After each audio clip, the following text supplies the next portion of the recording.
रुमायै बस्थायै लुफबनानैब्लाबो गोसोखौ आवलि होजोबनानै दैदेनगिरिफोरखौ बायनो नाजागासिनो दङ आरो बेबायदिनो खालामगासिनो दं। जोंनि बर'नि गेजेराव जोंनि बर'नि दैदेनगिरिफोरखौहाय बोखाव बोसि खालामागौ मानि बिथांमोना बेवहाय एख' गोहोम खोख्लैनो हाया बेखौ बिथांमोना नुहुरदों। खोथाया जेरैहाय सानदोंमोन थिग बेबायदिनो मोगथां महर लानो थांगासिनो दं नामा? थांनाय 25 नभेम्बर सानडे ना रबिबार खालि खाम्फा बरगयारिजों लोगोसे सानैसो दैदेनगिरि बिथांमोनाहाय आरो बिथांमोनजों लोगोसे एक्स बिएलटिनि माखासे मावथिफोर आरो एक्स एमसिएलए बागानपारा बियाबनि फलिन्द्र बसुमतारी बिथांमोन आरो दिनैनि नैबे पर्टेल मिडियानि जि कमिउनिटि पोस्ट होनाय फेसबुक पोस्ट होनाय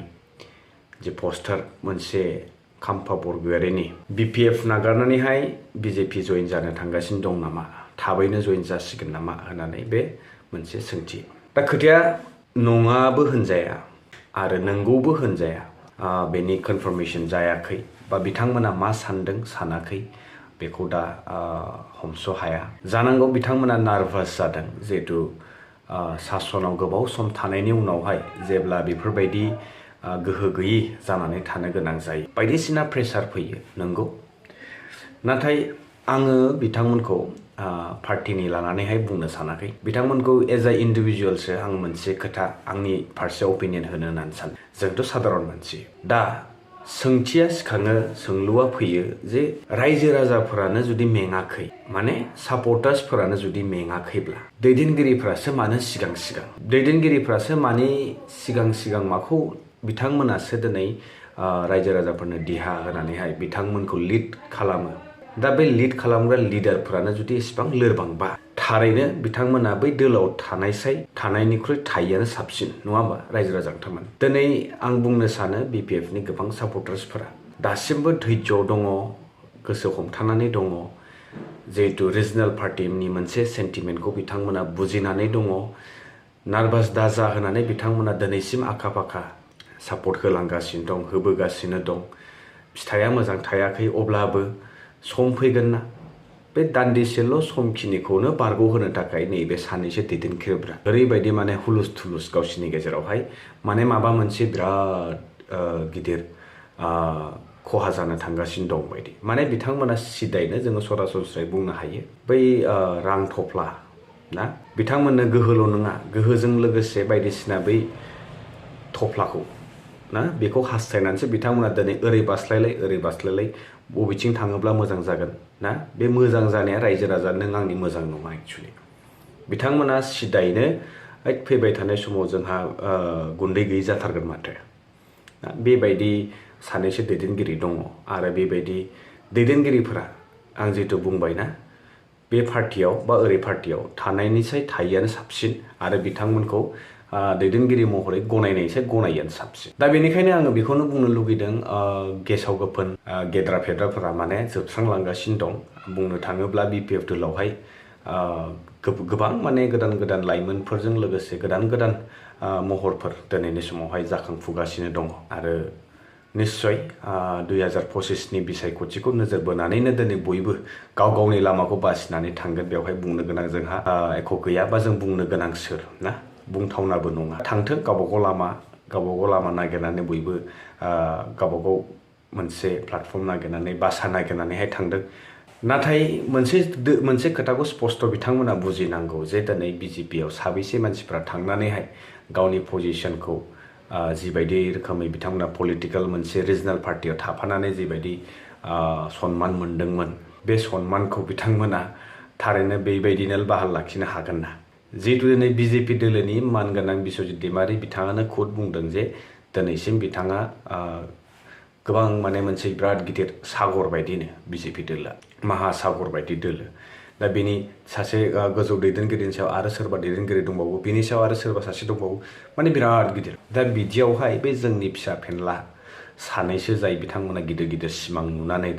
गाव गावनि गेजेरावनो गावस्रालायनायखौ लाबोनो नाजादों। आं सानो बेबायदि अधोर्ज दैदेनगिरिफोरखौहाय जोंनि रायजो राजाफोरखौ, साधारन रायजो राजाफोरखौ दैदेननो होयिआनो गाहामसिन आरो साबसिन जागोन होननानै नुदों। बेनिखायनो फैबाय थानाय बिसायख'थि समाव, फैबाय थानाय बिटिसि इलेक्सनावहाय थारैनो जुदि बेबायदि जायोब्ला बिथांमोना बेबायदि खालामोब्ला XBLT खौ लानानैहाय सोखावनाय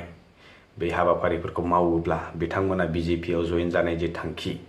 बे थारैनो नंमारगौब्ला बे मोनसे खैफोदसो लाबोगोन आरो थारैनो जों बुंनो हायो 2025 आनो जोंनि बर'नि जारिमिनावहाय मोनसे बिसायख'थियारि मोनसे जोबथा मोनसे हिस्ट्रि जानो थांगासिनो दं बायदि मोनदों आरो बे फुल एन्ड फाइनाल जों जिहेतु माइनरिटियाव थांहांनि जि सन्देहना बेजों लोगोसे पावार्सखौ जोङो सोरनोबा हेन्ड अभार खालामनाय लोगो लोगो बेयाव गोबां बायदिसिना बेले बेजे फैगोन बेनिखायनो गुरै खावलायनाय जुदि बेबायदि जामारोब्ला जोङो स्ट्रंलि बै राष्ट्रीय दलफोरजोंहाय फाइट खालामनो गोनां जागोन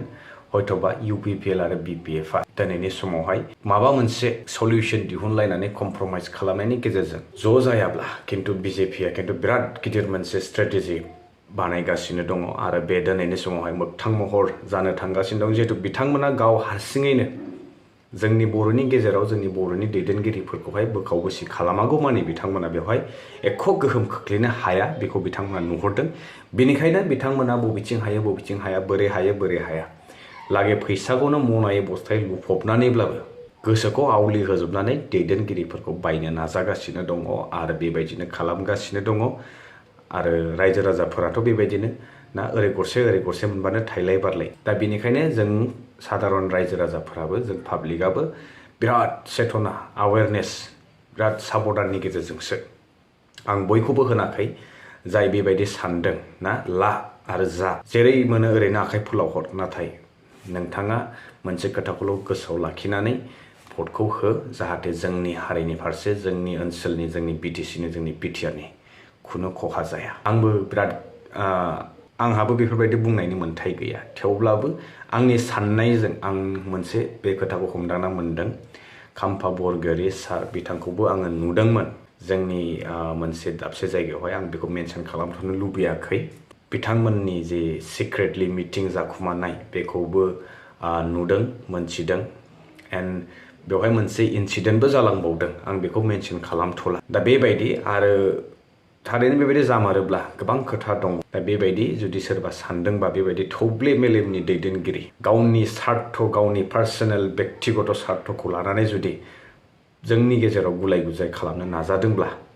बे अयनाय जागोन आरो बिथांमोनखौ रायजो राजाफ्रा मालाबाबो निमाहा होनाय नङा स' जियानो हक आं बांद्राय गोलाव बुंनो सानाखै आंनि बुंनांगौ खिनिया बेनो आरो जाय बिथांमोना बुजिदों बुजिखाबाय आरो जाय बुजियाखै अब्लाथ' आंहा बेवहाय बुंनांगौ गैला दा बेनो मोनसेल' राहा दङ जोङो रिजनेल सेन्टिमेन्टखौ बासायना लाखिनोब्ला आं जा बुंलांबाय बे बाथ्राखौ जों गोसोआव लाखिनांगोन जों गावजों गाव जुजिलायालाबासिनो जोङो बाहेरा एक्सटार्नेल जे फर्स फैगासिनो दं जोंनि फारसे बेखौ बोरै होबथानो हागोन बेनिसो जोङो सल्युशन दिहुननांगोन नङाब्ला जोंनि जिखिनि नाजानाय सेस्था दासिमबो जि जों मोनाखै बेफोरो आरो बांसिन गाज्रिसिन जाबावो स' बेसेनोसै रायजो राजाफोर भिडिअनि गेजेराव माबाफोर जुदि बांद्राय बुंलांबायब्ला आसा खालामो निमाहा नोंथांमोना होनो हानायफोरा होनो हायैया कमेन्ट्सनि गेजेरजों मा बुङो बुंहरदो आंहा बेवहाय आफसोस जानांगौनि खुनु बाथ्रा गैला स' बेसेनोसै लोगो मोनसिगोन नेक्स्ट भिडिअ टिल देन स्टे टिउन बाय